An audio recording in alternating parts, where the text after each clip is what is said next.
Des questions? J'aimerais poser une question, moi, sur la question. Vous développez le terme d'autoscopie dans votre article, si je m'abuse. Où est-ce que vous vous placez dans les études, les travaux qui ont été développés par Berthoz sur la vicariance et sur l'effet de voir quelque chose, se voir faisant, en fait, active les mêmes neurones miroirs que ceux qu'on utilise pour l'effectuation, et en quoi ça éclaire peut-être premièrement le développement, enfin la réussite de ton élève, et deuxièmement où est-ce que vous vous placez par rapport à ces travaux, voilà. C'est pour les philosophes. Ouais, moi j'ai travaillé avec Berthoz sur... Oui, non, mais je pense qu'il faut bien faire attention de distinguer plusieurs niveaux, c'est-à-dire que la question de l'activation des neurones miroirs, c'est quelque chose qu'on n'est pas prêt encore à visualiser en live, parce qu'il faudrait avoir des outils des outils beaucoup plus chers, hein, voilà.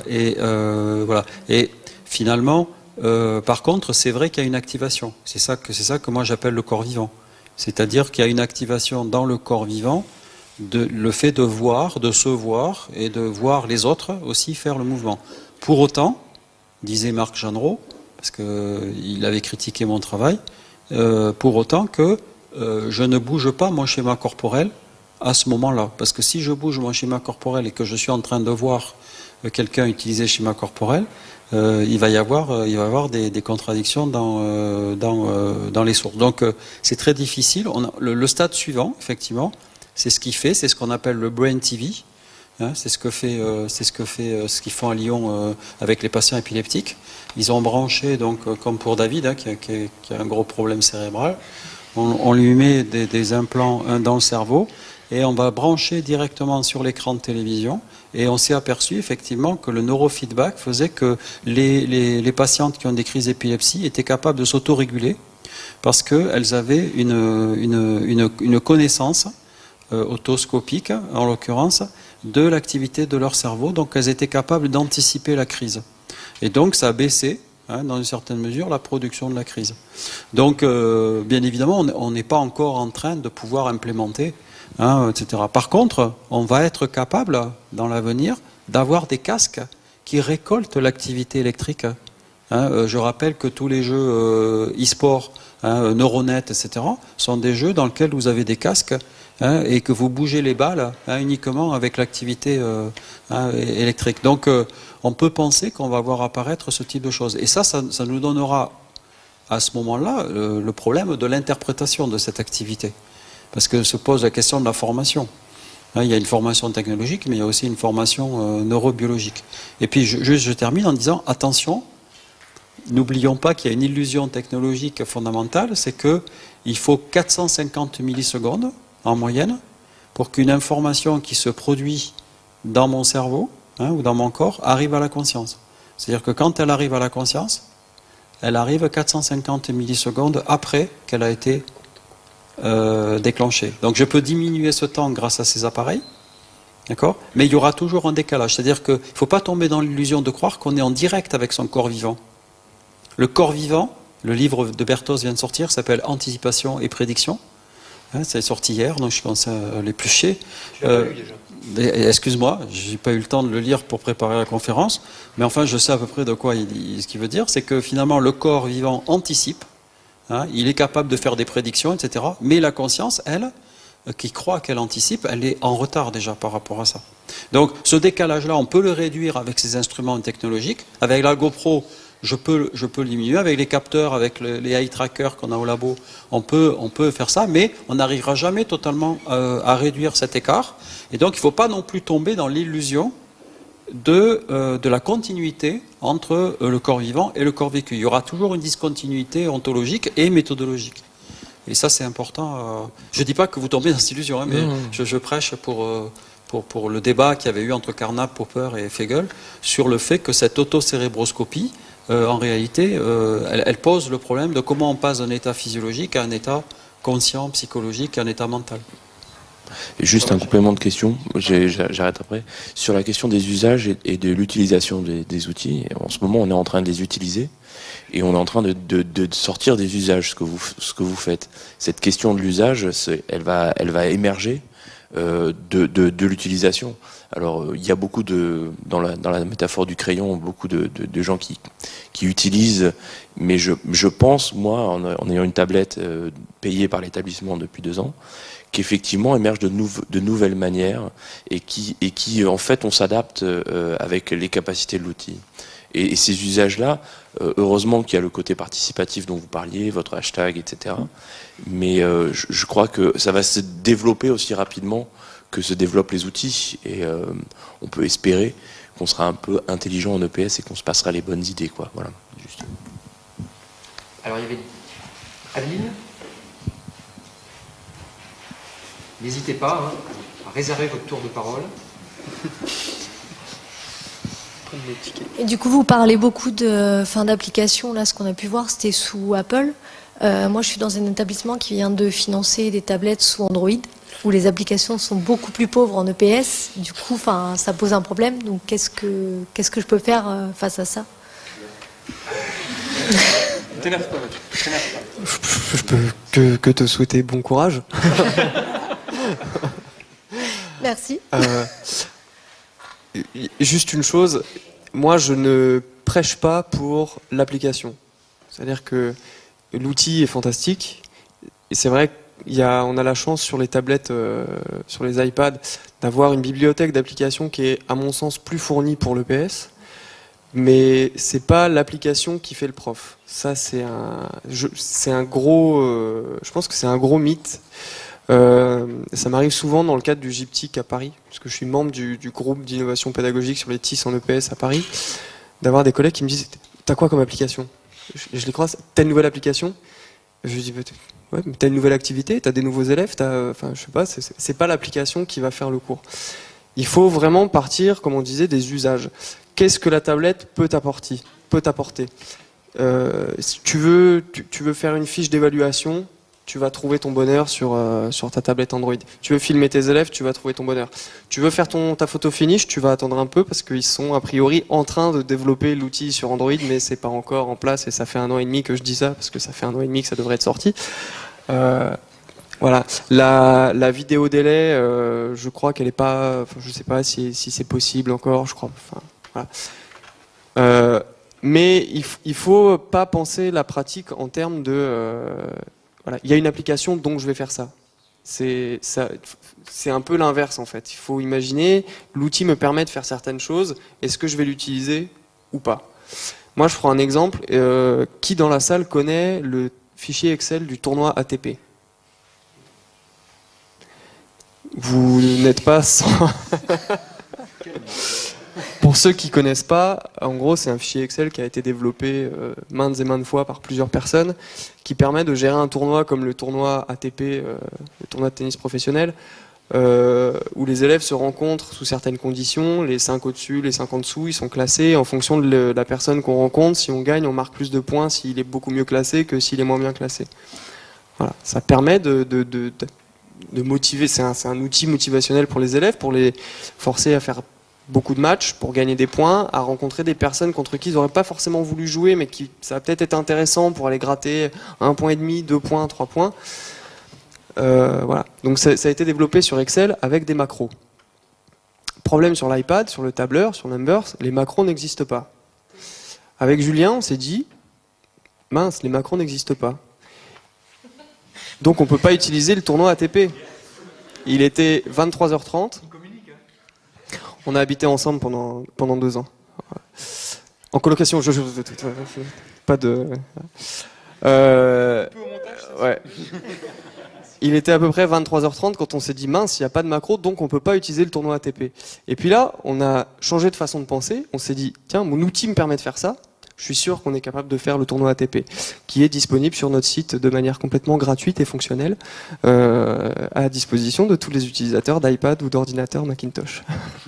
Voilà. Ça n'existait pas, c'était pas possible, ben on a fait autrement. C'est une autre façon de le faire, mais le tournoi ATP existe. Donc par rapport à ta question, oui, certaines applications n'existent pas sur Samsung, mais ça t'empêche pas d'utiliser ta tablette et de trouver des usages fantastiques pour tes élèves.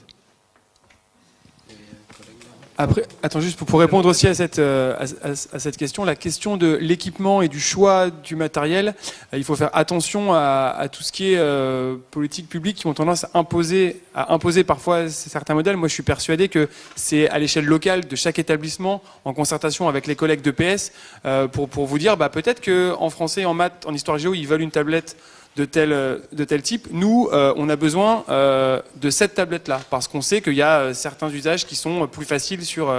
je prends l'exemple qu'il existe une coque pour l'iPad qui n'existe pas sur Android, qui permet de plonger la tablette dans la piscine et de filmer sous l'eau. C'est quelque chose d'assez magique de voir un élève sous l'eau. Quelque chose que moi, j'avais jamais vu avant, quoi. Enfin,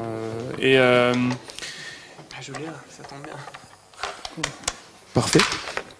Et ça peut motiver le choix d'un modèle ou d'un autre en fonction de ce que vous voulez faire. Donc voilà, c'est... voilà. En fait, ce qui est vraiment intéressant, c'est que le propre écran de la tablette reste accessible. Il n'y a pas un film devant l'écran. Et il y a un joint tout autour qui assure une étanchéité parfaite. Ça, c'est des outils qui, pour moi, vont orienter un certain choix d'un certain modèle. Encore une fois, et en plus, je pense qu'il faut s'appuyer sur les compétences qui existent au sein de chaque équipe. Si dans un établissement, il y a 2 profs qui sont très compétents sur Android, s'ils peuvent entraîner les autres et à présenter quelques usages que les autres ne connaissent pas, évidemment, on va aller sur Android. Si c'est plutôt iPad, on va plutôt aller sur iPad. Mais il faut laisser la liberté aux profs de choisir ses propres outils. Personne ne vient nous embêter quand on choisit Casal Sport ou DK Pro. Personne ne doit venir nous embêter quand on choisit Android ou iPad. Je vais même faire un dernier complément de réponse rapide. Par rapport à ça, on a un ami commun qui travaille dans le collège Beaumarchais à Paris, qui a un établissement connecté, et il nous a consulté justement sur le matériel. Tout son établissement est équipé en tablette Samsung, sauf l'équipe EPS qui est équipée de 10 iPad mini. Voilà, parce que ils ont consulté des gens qui étaient un peu ressources, ils ont fait un peu le tour de ce qui se faisait, et ils ont réussi à obtenir non pas du matériel, mais une enveloppe pour acheter du matériel. Et donc ça, faut aussi faire un peu attention à ça. On a une intervention. Oui. Donc moi, je voudrais revenir sur les 2 exemples. L'exemple du jeune collègue là, sur les haies et celui sur l'ATR. Pour être bien clair. Donc, en préambule, je suis complètement convaincu de l'intérêt du numérique. Hein. Mais je voudrais que pour les jeunes collègues derrière, il n'y ait pas d'équivoque sur l'utilisation. Toujours en préambule, on a un pôle TIS dans l'Académie de Rouen, avec 7 enseignants qui réfléchissent sur les usages. Hein, vous avez raison, du numérique, les usages pédagogiques. Et donc un forum est en perspective. Et je leur ai fixé, nous avons fixé ensemble 3 principes. J'y reviendrai à la fin. Et donc je reviens sur les exemples là, 3 principes d'utilisation. Hein, pardon. Les exemples, est-ce que, et vous ne l'avez pas évoqué, et là je reviens sur ce qui a été dit sur le rôle de l'enseignant. À quoi sert l'EPS, hein, vous vous rappelez le bouquin qui faisait 10 cm de large, là, il y a une époque, il y a très longtemps maintenant. Il faut toujours se poser la question, je pense, cette question-là, a priori, c'est à quoi servons-nous? Et je reviens sur les 2 exemples. Est-ce que l'on peut se contenter, même avec du numérique, d'un élève qui s'auto-corrige à l'aide d'une image, aussi pertinente soit-elle, aussi immédiate soit-elle, et aussi précise soit-elle? Est-ce que on ne manque pas une petite étape qui est la prise de conscience, et ça a été dit par monsieur Andrieux, hein, la prise de conscience de ce qu'il y a à apprendre, ce qu'il y a à faire pour faire, les anciens programmes là, et ce qui nous rapproche de la garantie du transfert. Je prends l'exemple de l'ATR ou des haies, l'élève qui s'auto-corrige, qu'il réussisse ou qu'il rate, il n'a pas forcément conscience de ce qu'il a mis en œuvre pour réussir, ou pour rater évidemment, ne serait-ce que des prises d'informations visuelles, des éléments de contraction musculaire prioritaire à privilégier, ou des éléments de coordination à privilégier, qui sont peut-être la garantie qu'il puisse refaire sans l'iPad le fameux ATR, ou qu'il puisse refaire sans l'iPad la course de haie rasant l'obstacle.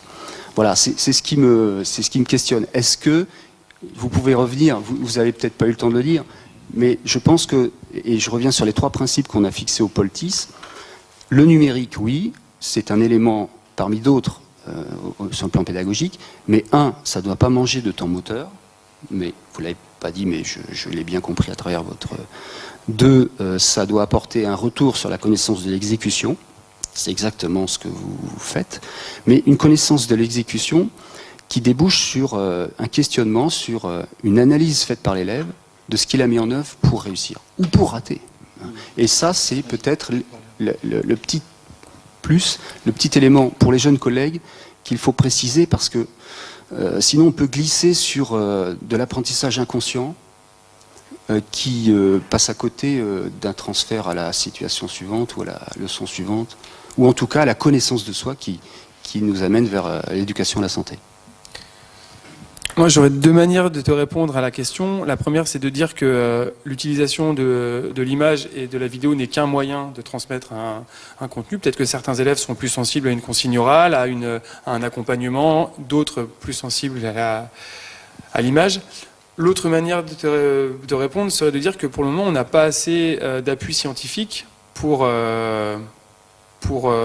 montrer l'utilité concrète dans les apprentissages par rapport à une tablette. Sur l'image, sur la vidéo, il y en a beaucoup, mais en situation aussi simplement que je filme, je montre, il y a plein de choses à faire pour la recherche, et je pense qu'on pourrait répondre à cette question le plus vite possible. Justement. Pour le travail qu'on fait au CNAC, en fait, il repose sur 3 niveaux. C'est-à-dire que je fais un cours, je donne les concepts. C'est-à-dire le schéma corporel, l'image du corps, l'attention, la vigilance, etc.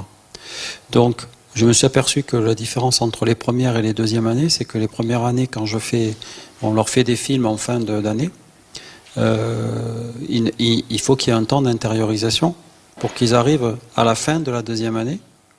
Là, on vient de finir la 27e. À la fin de la deuxième année, ils sont capables de faire une analyse écrite avec une appropriation, entre guillemets, des 3 niveaux que j'ai distingués. Mais ça prend bien 2 ans. Voilà, ça prend 2 ans. Et encore, moi, je n'y vais que 30 heures dans le cursus formation, si tu veux, sur 2 ans. Donc je fais en plus, je vais gratuitement me faire des trucs, mais je veux dire, si tu veux, voilà. Donc la vraie question que tu as posée, c'est le problème de l'herméneutique, c'est-à-dire quel va être le cadre d'interprétation, si tu veux, et la compréhension que l'élève peut avoir. Parce que l'élève, là, je m'adresse à des gens qui sont bac plus 3, bac plus 4, etc. Donc je veux dire, des gens qui ont en plus un travail d'expertise sur leur corps depuis au moins, voilà. Là, on est confronté à un public finalement qui se pose aussi le problème de la compréhension. Et donc l'image ne peut pas être un médiateur cognitif, pour employer les termes techniques, cognitif unique, mais en même temps, c'est un médiateur qui permet aux gens de se constituer, on l'a vu, des représentations mentales qui ne sont pas toujours conscientisées. Effectivement, il faut leur donner une cartographie. Donc moi, j'ai distingué plusieurs niveaux. Il y a d'autres collègues qui font d'autres niveaux, peu importe. Mais en tout cas, c'est à partir du moment où ils ont un repérage qu'ils vont arriver effectivement à pouvoir transférer. Maintenant, il ne faut pas non plus nier le fait que l'image s'adresse à un type de transfert inconscient, associatif, intuitif, si tu veux, qui va beaucoup plus vite, finalement, que quelque chose qui passerait, il l'a dit tout à l'heure. Quand le coach il vient au bord de la piste expliquer aux cadres qui sont à 15 mètres qu'elles font ça et qu'elles le répètent X fois, etc., et qu'elles ne l'entendent pas, finalement, le fait de le voir vont faire que, ah oui, je comprends ce que la coach me disait, etc. Donc, il faut peut-être aussi jouer sur les différents niveaux cognitifs, à savoir une instruction inconsciente, immédiate, intuitive, imitative, et là je suis d'accord, l'imitation peut être un certain degré d'apprentissage, et après, effectivement, il faut qu'il y ait une reprise. Est-ce qu'on peut le faire? Moi, je ne suis pas enseignant de PS, donc je Je ne sais pas, est-ce qu'on a le temps de le faire? Est-ce qu'on peut le faire? Comment le faire? Je pense que le discours sur les compétences, enfin, ce qui est dit sur les compétences, sur les capacités, voilà, c'est des choses qui sont transversales. Donc on peut quand même s'appuyer sur des choses qui sont communes à plusieurs activités pour que quand même la personne puisse me semble-t-il, hein, mais je ne suis pas professionnel. Oui, ne serait-ce que par des regroupements collectifs où on mutualise les bonnes règles d'action pour ceux qui ont déjà réussi grâce à l'image. Mais ce serait dommage d'oublier cette étape de mutualisation et de listage des 2 ou 3 règles d'action et surtout faire prendre conscience à l'élève des registres d'intervention. Il y a l'information, il y a le biomécanique, voilà, des connaissances sur soi qui, elles, au fil des APSA, au fil des professeurs, au fil des leçons, l'enrichiront. Je le vois très très bien. Avec la GoPro, tu vois les informations visuelles, tu vois les informations tactiles. Tu vois mais grâce au numérique qui fait gagner du temps. Alors, pour revenir un peu sur ce que j'ai expliqué sur la course de haie, bien sûr, je leur ai demandé de regarder en fait ce qu'ils faisaient. Bien avant ça, je leur ai expliqué la technique, enfin certaines techniques qu'ils devaient avoir. Et donc c'est au bout d'un moment que j'ai vu que certains avaient compris cette chose-là. Donc je les ai mis de façon plus ou moins autonome sur cet atelier-là. Comme ça, ça me permet d'aller travailler d'autres choses avec d'autres élèves qui ont besoin de travailler autre chose que le franchissement rasant. Mais ils avaient aussi des critères sur lesquels se baser sur la pose, où étaient posés leurs pieds par exemple, le sens de leur impulsion, si c'était vraiment vers le haut ou si justement ils allaient chercher plus ou moins vers l'avant. Et non, voilà, j'avais pas pensé à tout expliquer. Voilà, donc c'est pour ça que je voulais revenir sur le fait que c'est pas justement l'outil qui fait que, il y a aussi tout un travail réalisé derrière en amont avec. Tout à fait. Lou ? Ouais, alors moi j'ai juste une question. On parle de la formation des enseignants ou des jeunes enseignants par rapport aux outils numériques, que ça va rénover le métier de l'enseignant, mais à un moment donné aussi la question du métier de l'élève, ça va aussi rénover sa manière d'être dans la classe, parce que ça va être de plus en plus présent. Et du coup là, en gros, est-ce que vous, dans vos innovations, vous innovez dans la formation des gamins, des élèves, pour qu'ils sachent apprendre, qu'ils sachent utiliser, parce que c'est des gamins, voilà, c'est la génération qui sont nés avec, mais du coup, des fois, ils sont pas forcément guidés. Et dans ce cadre-là, est-ce que vous, il y a des choses qui sont mises en place, et au-delà de ça, est-ce que ça reste isolé à l'EPS, en fait? Parce que là, dans l'ensemble, en fait, une intervention, ça pourrait être à l'échelle de l'établissement, former les gamins, avoir de la transversalité entre les disciplines sur l'outil numérique. Donc, au-delà du métier d'enseignant, le métier d'élève, est-ce que l'outil numérique, ils sont formés à ça? C'est très très intéressant ce que tu dis. Je vais donner un premier élément de réponse, puis je vais laisser Julien après parce que je sais ce qu'il va dire. Et c'est assez intéressant. Comme tu le dis, on ne peut pas faire l'économie de la formation de l'élève. D'une part, moi, parce que c'est mon matériel et que j'ai pas envie qu'il le casse. Et puis parce que l'iPad, je l'utilise aussi pour aller sur Facebook. Et j'ai pas envie que l'élève aille voir mon compte Facebook. Rien que ça, tu vois, on est sur de la vie privée. Donc, mon iPad, mon téléphone, c'est à moi. Et l'élève, il est sur une application. Déjà, le premier apprentissage, c'est utiliser l'application et ne pas en sortir. Utiliser le matériel, ne pas... Voilà. Donc ça, c'est déjà un premier élément. Après, on dit que tous les élèves savent les utiliser, mais les applications qu'on utilise sont un peu spécifiques aussi. Il y a plein de fonctions. Là, on a montré, on a saupoudré un peu ce qu'on fait. On peut aller beaucoup plus loin. Voilà. Donc c'est assez important, comme tu le soulignes, de former au numérique et de former pour le numérique. Et je vais laisser Julien. Je vais laisser 2 secondes à Julien. Parce que là, c'est très intéressant, mais ce n'était pas prévu. T'es prêt? T'es pas prêt?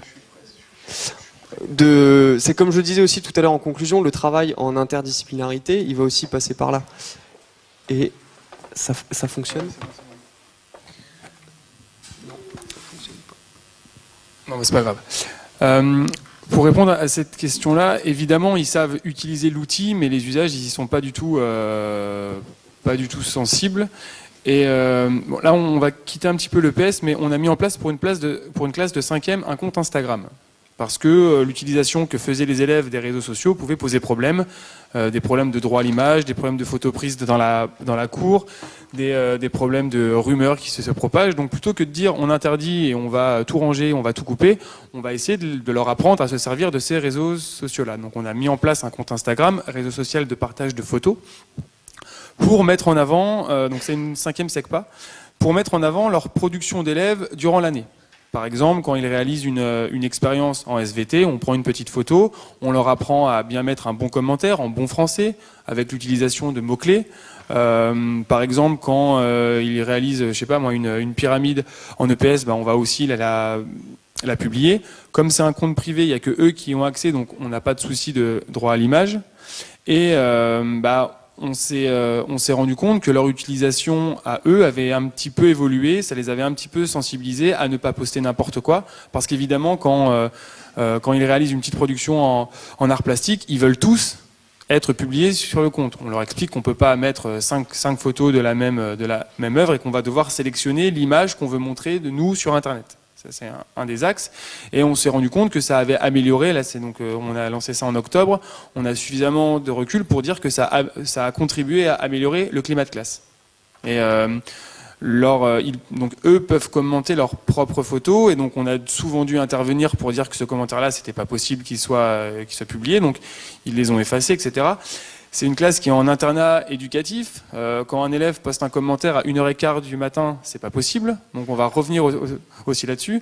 Tous les collègues ont accès à ce compte-là. Donc c'est aussi un travail d'équipe. Ce qui pouvait paraître un vrai gadget dont on parlait au début, c'est devenu un vrai vecteur d'apprentissage et d'un côté éducatif qui est vraiment certain, quoi. Donc plutôt que d'interdire et de dire non, ça on s'est approprié l'outil. Et les résultats après quelques mois sont vraiment probants et on va renouveler l'expérience sans aucun doute à la rentrée. Donc on a quitté un peu le PS, mais là on est sur de la pluridisciplinarité puisque tous les collègues participent à ce projet-là. Maintenant c'est les collègues qui se battent entre eux pour publier les images. Voilà. Mais ça c'est un autre exemple d'utilisation du numérique pour justement apprendre à utiliser le numérique au sens large. On dépasse complètement les compétences du B2I, mais on est dans la vraie vie là. Avec des vrais élèves. Alors Lionel. Ouais. Lionel Lagarde, prof de PS, ça fait 15 ans, 14 ans. J'ai fait 3-4 bahuts, dont des bahuts difficiles, lycée, voilà. J'ai bourlingué un petit peu. Je voudrais revenir sur la métaphore du crayon qui personnellement me gêne. La catégorisation de collègues me gêne un petit peu, c'est-à-dire mettre des collègues effaceurs. Non, il n'y a pas une EPS. Là, on parle uniquement d'ETIS, d'accord. Mais il n'y a pas une EPS. J'ai vu des collègues qui avaient la cinquantaine, qui ont vécu le changement de programme avec les fiches ressources qui sont arrivées, voilà, les capacités, connaissances, machin, et qui étaient, au taquet. Enfin, c'était parfait ce qu'ils faisaient. De mon point de vue, attention, de mon point de vue. Et ils faisaient une EPS qui fonctionnait avec des notes au bac qui fonctionnaient, avec des élèves qui prenaient du plaisir, avec des élèves qui progressaient et tout ça. Il n'y avait pas une TIS. Il n'y avait pas une TIS.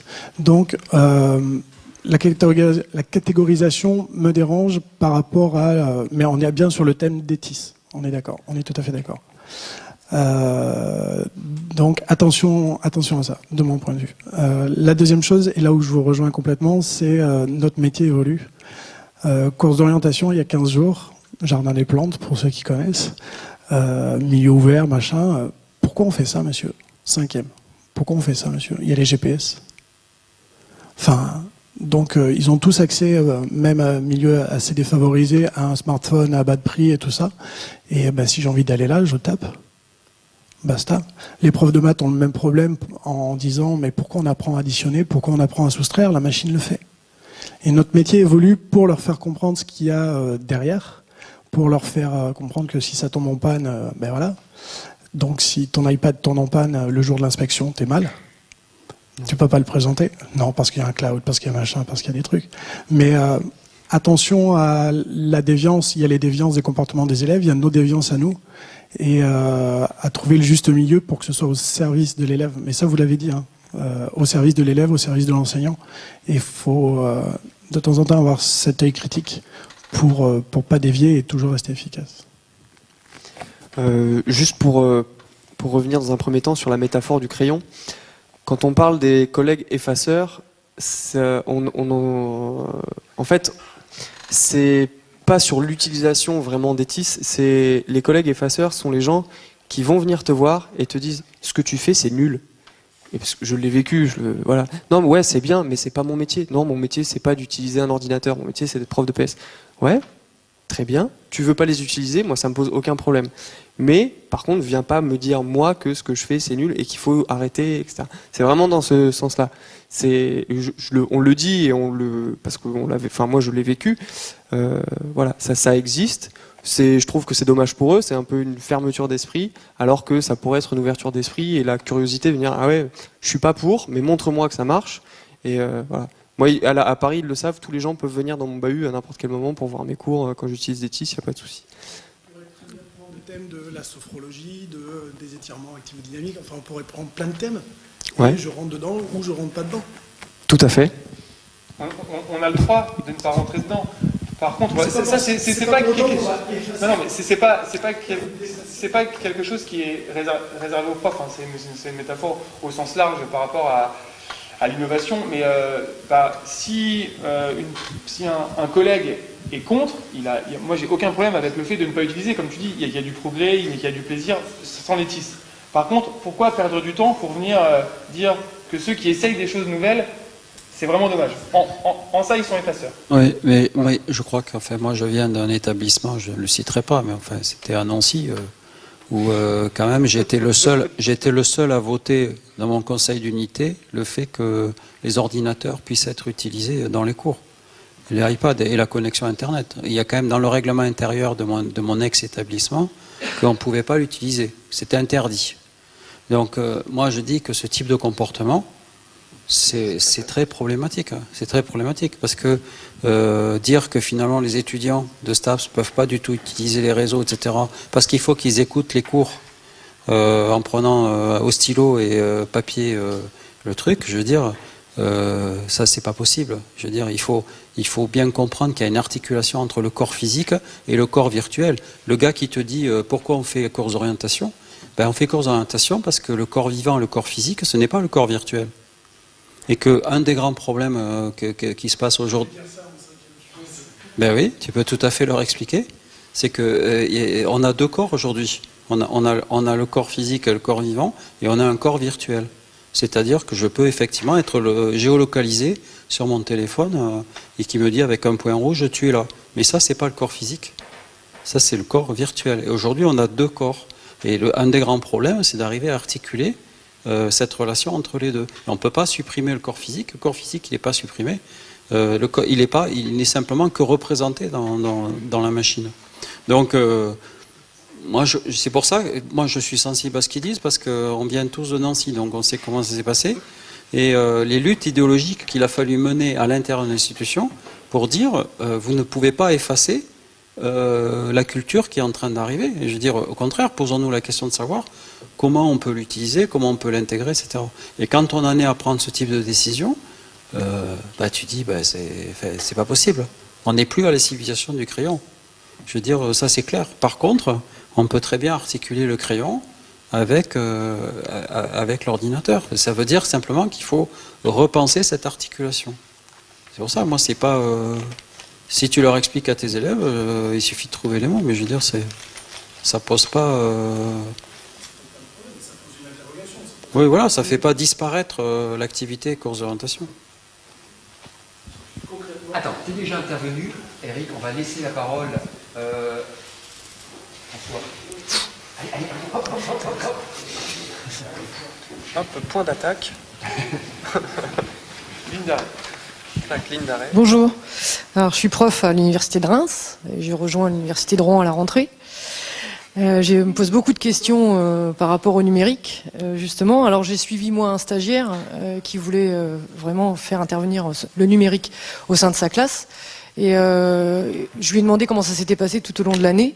Et il a un peu résumé tout ce que vous avez dit là. C'est-à-dire qu'il avait un petit problème par rapport au temps d'engagement moteur, par rapport à son groupe classe, le nombre d'élèves et le temps qu'il avait, l'engagement avec sa tablette, l'explication, l'utilisation, c'était très contraignant. Alors il m'a dit pourquoi pas plus d'heures en EPS? Oui, bien sûr. Donc là, il faut poser la question au ministère si on veut un peu faire intervenir les nouveaux outils numériques. Deuxième chose, il a trouvé qu'il y avait un essoufflement au niveau de la motivation des élèves par rapport au numérique, dans le sens où au début c'était tout beau, tout neuf. Ils adoraient, ils s'impliquaient. Et au fur et à mesure de l'année, génération Kleenex, voilà, ils se désintéressaient du produit, entre guillemets, ou ils trouvaient qu'il n'y en avait pas assez, parce qu'il avait aussi uniquement sa tablette personnelle, son iPad. Donc il avait un petit problème au niveau de la motivation en fin d'année. Et il y avait un petit clivage entre ceux qui continuaient à s'y intéresser et d'autres qui s'intéressaient plus du tout. Et du coup, il avait deux groupes classes. Et l'atout numérique qui devait être, enfin le numérique qui devait être un atout est devenu une contrainte, puisqu'il devait gérer ceux qui s'y intéressaient et gérer ceux qui s'y intéressaient plus du tout. Et voilà, enfin pour résumer, c'était qui va poser les bonnes questions à un moment donné au ministère sur le fait d'augmenter le nombre d'heures éventuellement en EPS pour gérer ce côté numérique très intéressant et moderne, qui va proposer les nouvelles formations aux futurs enseignants et aux futurs formateurs aussi, et qui va amener aussi les finances pour ces nouveaux outils dans les établissements. Parce que là, uniquement, des établissements tests ont eu lieu grâce à M. Hollande en Corrèze. Je ne sais pas si vous avez entendu. Il avait mis des tablettes dans tous les établissements. Et le retour qui a eu lieu, j'ai entendu ça ce matin à la radio, que c'était pas si pertinent que ça, dans le sens où il y avait des gros soucis quant à la formation des enseignants et au transfert et voilà, autant d'engagement et autant d'apprentissage justement, voilà, au mélange des deux, quoi. Voilà, c'est tout. Je voulais juste intervenir pour ça et vous demander ce que vous en pensez. Il y aurait un iPad par étudiant à la rentrée. Et par enseignant. Et par enseignant. Merci pour ton intervention et ravi de faire ta connaissance. À bientôt donc. Oui. Je peux. Oui, si, on peut dire un mot ou deux. Déjà, en ce qui concerne le temps d'engagement moteur, ça c'est un point qui n'est pas négociable.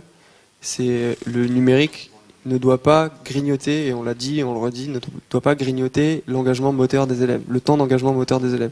Ça, c'est non négociable. Moi, j'ai un stagiaire aussi à Paris, il est venu voir comment je travaillais avec le numérique, et il a bien compris que il y avait des classes avec lesquelles c'était pas possible, parce que sinon je m'arrache les cheveux et il travaille pas. Ça, c'est un gros problème. Après, en ce qui concerne le stagiaire en question, je pense qu'il y a un problème de la place de l'objet dans sa leçon, dans le sens où c'est pas parce que je mets une tablette ou je mets une caméra ou voilà que ma leçon va se dérouler de la bonne manière. Moi, mes élèves, il y en a, ça fait 3 ans que je les suis, on fait la même chose, enfin on utilise les mêmes outils avec la tablette, et il n'y a pas de perte de motivation dans le sens où c'est pas juste je leur donne la tablette et puis voilà ils font et puis oh bah ouais, on en a marre, on arrête. Il faut bien comprendre que la tablette c'est un outil comme un objet, comme un plot, comme un élastique, comme un but, comme voilà. Et ça va aider à organiser l'activité de l'élève et le prof il reste présent. Ce que disait David, moi je suis provoque quand je dis je viens en cours pour pas travailler. C'est faux, heureusement. Oui, alors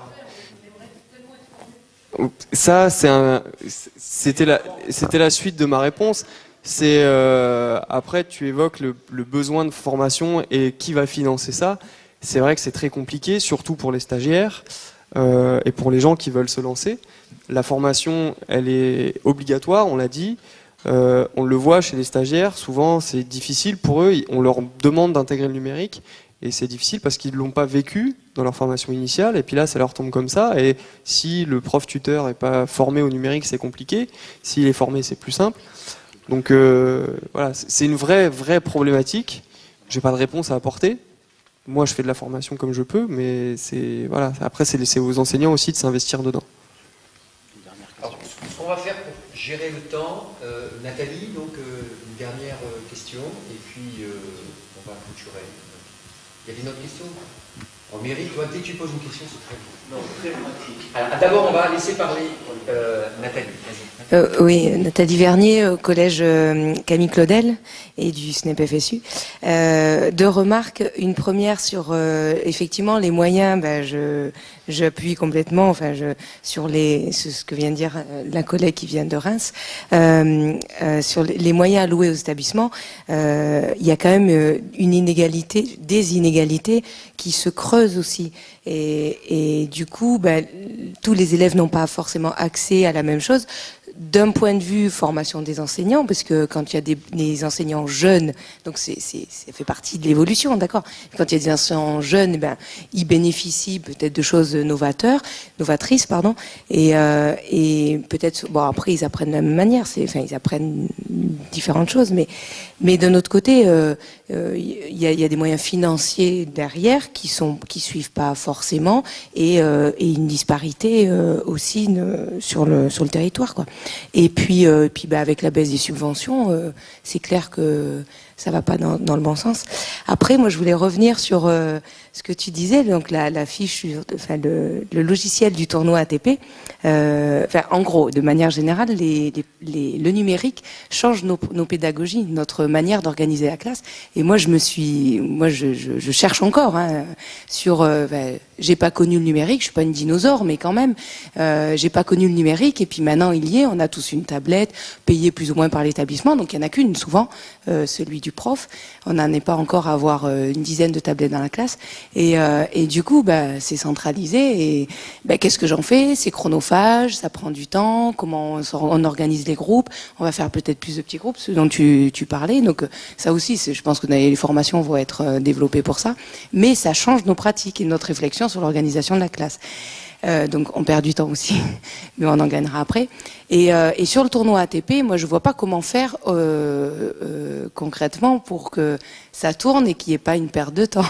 Je préfère un tableau, une feuille avec où les gamins, ils rentrent et ils arrivent et ils mettent leur score ou ils mettent leur prénom. Ça prend moins de temps que de taper. Ah, je n'ai pas pris la bonne lettre. Ah, je me suis trompé de lettre. Ça prend un temps fou, quoi. Donc voilà, c'était le côté centralisé, résultat centralisé sur un truc, sur un seul poste. C'est bon, après je manque de formation. La première remarque par rapport à l'équipement, c'est sûr que pour utiliser le numérique aujourd'hui en EPS, il faut souvent apporter son propre matériel. Il faut souvent faire l'effort de prendre un risque à un moment. Mais on sait que la population qui est la plus équipée, c'est les populations défavorisées. Dernier sondage en ligne, je ne sais plus sur quel site, j'ai pas la source en tête, mais ils sont plus équipés. Donc on peut aussi on peut imaginer de faire amener leur propre matériel aux élèves. C'est des choses qui se font. La question du matériel, aujourd'hui, c'est sûr que les conditions budgétaires sont pas évidentes, mais l'iPad, il a été créé en 2011. On n'a pas assez de recul pour dire on est aux premières phases 10, pardon, pour les fans, pour les fanboys. Mais il y a eu l'équipement en Corrèze, effectivement. Il y en a un dans le Jura qui est prévu. On n'est qu'au balbutiement de l'équipement, donc pour le moment, notre posture d'enseignant, c'est d'essayer un maximum, de le proposer et de l'innover. C'est sûr que c'est pas évident, mais c'est quand même possible. Après, pour le tournoi ATP, ça nécessite une formation et les compétences de formation aujourd'hui dans les académies, elles n'existent pas. Très peu. Je dirais pas ça. Très peu. Je suis effectivement un peu provoque également, mais on prend l'exemple des sites académiques de ressources.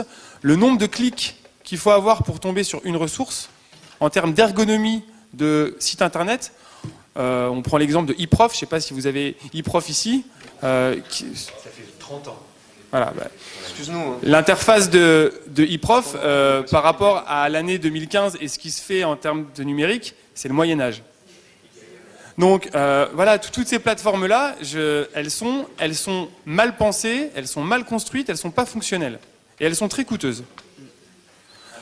C'est bon, Julien. Et une petite dernière chose, aujourd'hui, pour proposer une formation PAF, en tant que jeune enseignant qui innove et qui maîtrise le sujet, c'est pas facile. Je m'arrêterai là-dessus. Avant de Paris, on m'a recalé, donc voilà. Faut venir à Rouen. T'as un poste à l'université? T'as un poste à la fin? Attention, l'inspection générale. Photo, s'il vous plaît, photo. Quand même, dans le plan numérique, c'est vrai que ce qu'on voit, ce qui est rapporté par les médias, c'est on donne des tablettes aux élèves et puis on ne sait pas quoi en faire. Quand même, derrière, il y a de la formation qui est prévue pour les enseignants. Après, ça se met pas en place. C'est vrai que c'est pas si facile. Il y a surtout un accompagnement par la recherche qui est prévu. Parce que là, on dit, ouais, les pratiques, ça va changer les pratiques professionnelles. Moi, ce qui m'inquiète plus, c'est quel type de pratiques nouvelles ça va engendrer chez les élèves. Parce que, bon, là, on l'a abordé un petit peu. C'est vrai que sur l'image, tout à coup, on a l'impression que c'est d'autres processus d'apprentissage qui sont mobilisés. Et c'est vrai que là, du coup, ça peut peut-être aussi réinterroger la manière dont les élèves peuvent apprendre. Et surtout, je ne sais pas si vous le constatez ou pas, ce qu'ils ont développé, toi, tu l'as vu, enfin... voilà, ils comprennent ce qu'est l'alignement, mais est-ce que lorsqu'ils sont dans une autre situation, il y a quelque chose qui est récupéré ou pas de ça, quoi. Enfin, ça réinterroge. Alors nous en EPS, mais aussi la nécessité de faire un colloque national sur cette question. Voilà, mais pas que sur l'EPS, parce que nous encore en EPS, on est encore un peu préservé, mais quand les maths, moi je les vois en sciences nat, les gamins, je sais pas, enfin on dit plus sciences nat, pardon, hein, mais ils passent jamais plus par comment dire, un schéma, ils savent plus dessiner, mais c'est l'ordinateur qui dessine pour eux. Enfin, moi je dis que ça, il faut aussi voir ce que ça peut générer après en termes d'activité chez les élèves et comment ça peut les... il faut faire... Enfin, pour moi, je dis qu'il faut...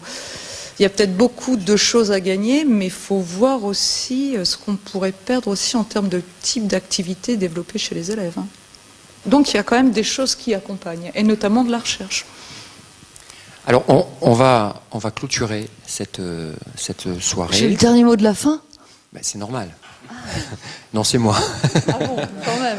Là, tu m'aurais étonné. Quand même, on avait posé une question. Alors vous savez, la petite philo hein, qu'on a décidé de prendre dans ces EPS en action, c'est de trouver des titres un petit peu provocateurs. Hein. Je vous rappelle, les rôles sociaux, utilité, futilité. Ce soir, donc, on était sur le débat sur les nouvelles technologies, le numérique, gadgets ou ressources. Bon, ben, vous voyez qu'en fait, la question, elle n'est pas tranchée, au jour d'aujourd'hui du moins. Hein. Parce qu'on a vu que dans certaines réactions, notamment, enfin, bon, Lionel l'a souligné, hein, mais c'est aussi la liberté de parole que l'on veut ici, ben, l'usage ou le non-usage des ressources numériques peut être aussi excluant ou intégrateur, que ça soit d'ailleurs au niveau des enseignants, mais même au niveau des élèves. Hein, donc, alors par contre, la question de fond qui est posée aussi, c'est a-t-on le choix ?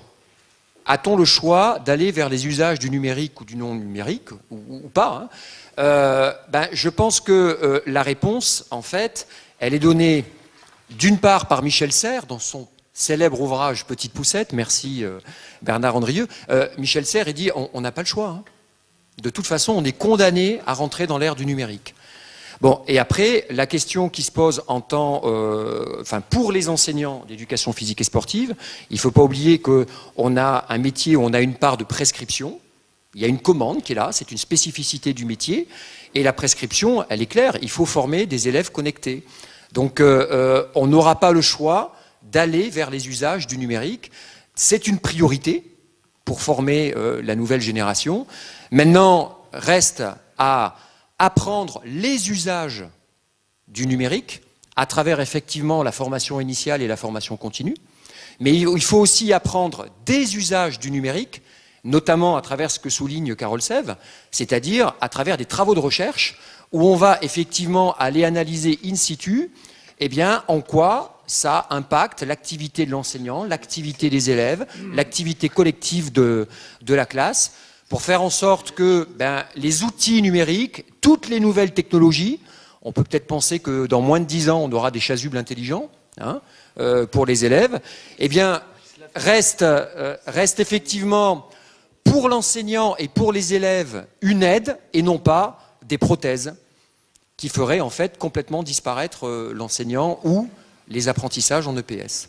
En tout cas, merci à tous d'avoir participé à cette deuxième édition et merci aussi pour votre liberté de parole. Voilà, bonne soirée à tous. Et merci à nos 3 conférenciers et à nos 2 jeunes enseignants